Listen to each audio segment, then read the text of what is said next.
মাননীয় প্রধানমন্ত্রীকে আমি মায়ের মতো ভালোবাসি। অবশ্যই চেষ্টা করি তার ভালো কিছু করার জন্য। আমি অভিনয় আরম্ভ হয়েছে আমার 86। তো যদি মাননীয় প্রধানমন্ত্রী বলে যে না ঠিক আছে তোমার এভারেস্ট জয় করতে যেতে হবে বাংলাদেশের পক্ষ থেকে,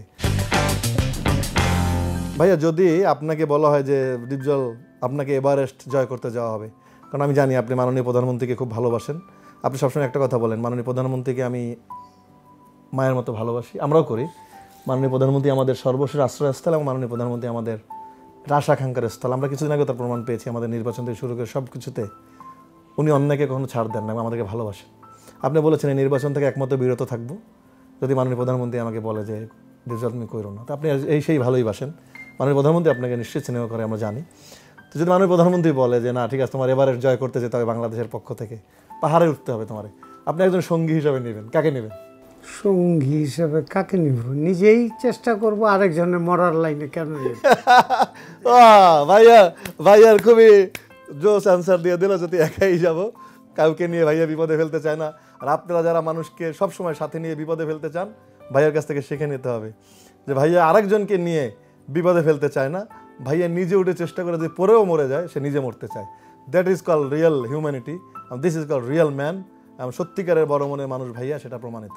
ভাই আপনি সিনেমার লোককে তো অনেক দুহাত ভরে দিয়েছেন, করেছেন, এমন কিছু নাই। এমন কোনো উপকার কি করেছেন সিনেমার লোকদেরকে যা আজও অপ্রকাশিত আপনি বলতে চান বা কেউ জানেন, এমন কিছু আছে কি ভাইয়া?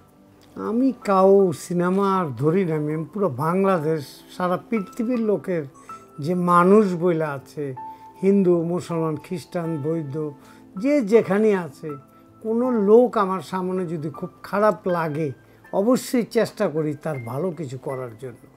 বাহ, মানে আপনি ভাইয়া যে জিনিসটা দেখেছি, আপনি প্রচার বিমুখ, মানে দিয়ে দেখানো তো আপনি পছন্দ করেন। দেখানোটা আমি পছন্দ। হ্যাঁ, আপনি এই জিনিসটা, আপনি কত মানুষকে বিয়ে দিয়েছেন, গরিবদেরকে কত জায়গায় পড়িয়েছেন, কত মানুষের অপারেশন করিয়েছেন, কত সিনেমার লোকের দুহাত ভরে দিয়েছেন, ইনক্লুডিং আমাকেও সহযোগিতা করেছেন ভাই হিসাবে।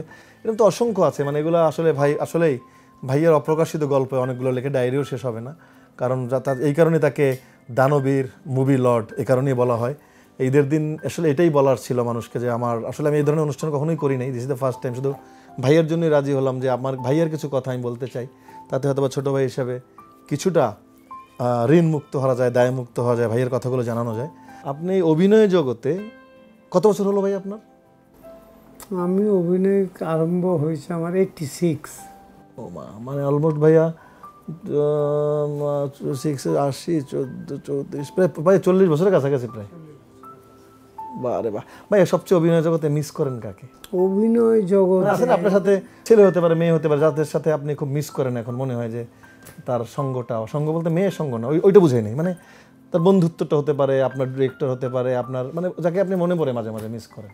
আমার সবচেয়ে মনে পড়লো ভালো গল্প, এইটি আমার মনে পড়ে।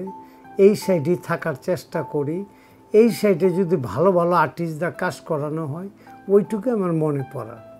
কাউকে এককভাবে করা চিন্তা ভাবনা করা আমার মাথায় কোনোদিন ছিল না।